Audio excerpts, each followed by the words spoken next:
Hi, I'm Diane Macedo. Let's get right to our top story. Former President Trump is back in court in New York.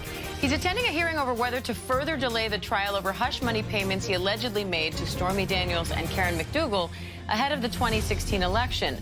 Trump's attorneys have demanded a months-long delay, accusing the Manhattan District Attorney of withholding evidence. Prosecutors say the tens of thousands of pages recently turned over don't contain that much new information and shouldn't take that long to review. Earlier, Trump criticized the case against him before walking into that hearing. Are you getting the bond? Thank you very much, everybody. Are you getting the bond today? This is a witch hunt. It's a hoax. Thank you. Meanwhile, today is the deadline for Trump to secure a nearly $500 million bond to appeal the judgment in his civil fraud case. His lawyers have argued that attaining a bond for that amount is a practical impossibility. If he can't secure the bond, New York Attorney General Letitia James can start the process of seizing his assets. Let's bring in investigative reporter Olivia Rubin, executive editorial producer John Santucci, ABC News legal contributor Brian Buckmeyer, and ABC News contributor, former Georgia prosecutor Chris Timmons for more. Olivia, let's start with this hearing in the hush money trial. The judge seems skeptical about a longer delay. What's the latest from inside court? He did, Diane, and a lot of that skepticism comes down to exactly the number of documents that are at issue here. We know over 100,000 pages of records were turned over to Donald Trump in recent weeks, but the question that the judge is trying to get to the bottom of is how many of those documents are relevant to this case. The DA's office says it's only about 300 pages of documents, but Trump's team is disputing that. They're saying that while they're not giving an actual number, actually, which is irking the judge a little bit, but they're saying that there are thousands of pages that are relevant in their opinion, and that there are tens of thousands more that they still need to get into. And that is sort of creating a bit of friction between Trump's team and the judge in this case. They've had a couple testy exchanges where the judge is trying to get a solid number on the number of records that they are talking about here, and at one point saying, "You're not answering my question, so I'm moving on." And Trump's attorney Todd Blanche is sort of trying to explain why they don't yet have that number of exactly how many records are relevant here. And there's also a disagreement on what exactly is relevant. The judge has said that nothing related to the Mueller investigation, which of course ensnared Michael Cohen, is going to come into this case, so they better knock out all of those documents right now.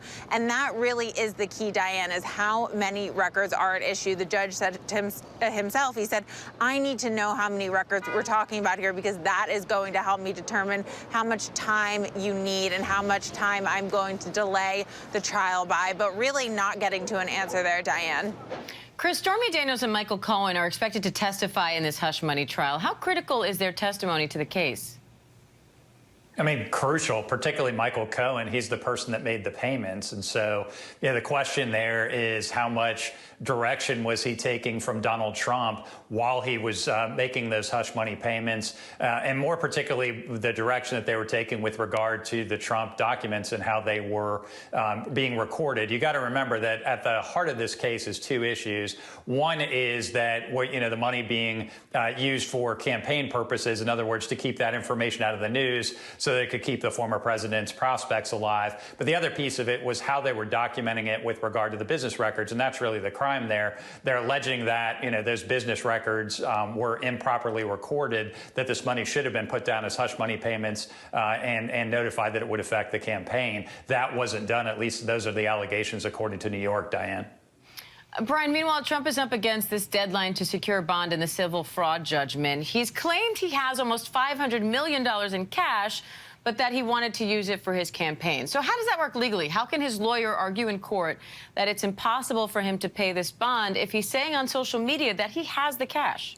Yeah, it makes it very difficult for his attorneys, is the short answer. I think the attorney can go one of many ways. Either one, saying that Donald Trump is correct in saying he has this much cash on hand, but that he needs it for other things, whether it be for running the campaign, running his companies, or other avenues that he needs to spend that money on. The other option is to, as gently as possible, kind of, quote unquote, throw him under the bus to say, there's one thing that Donald Trump will say in public, but there's another thing that says in court. Also, the judge has already ruled that Donald Trump seems to exaggerate his income, exaggerate the wealth he has and the value of his property. If I'm his defense attorney, very quietly I'd say, Judge, you've already thought him to be a liar once. Why would you take him to be truthful now? Let's go with what the court documents say rather than what my client says in the public.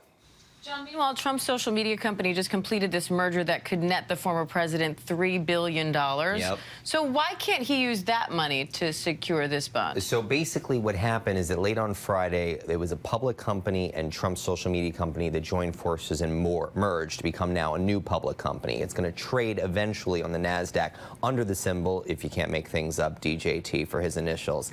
However, the board of this company, much of which Donald Trump controls, has a rule that you can't liquidate for 6 months. Now, the board could give him a waiver. I'm told from multiple sources close to the former president, it's a real divide, Diane. Half the people around him saying, do it, get the money, that way we can make this go away and cash out $3 billion is a lot. On the flip side, if you do that, Truth Social is only quote-unquote successful because Donald Trump is a part of Truth Social. So if he cashes out, the theory is, well, wait a second, you just popped the whole balloon here. So that's something that right now they're debating what to do. The reality is twofold, right? Number one, they're waiting to see what's going to happen with the Court of Appeals here in New York if they delay this case. But two, just go back to the question you asked Brian, Trump saying he has $500 million cash on hand. Part A of that, it undercuts the lawyers saying we don't have that much money. And part B, Donald Trump saying he would use that money to go into his campaign. Quick fact check, Donald Trump has not contributed to his campaign since 2016, Diane.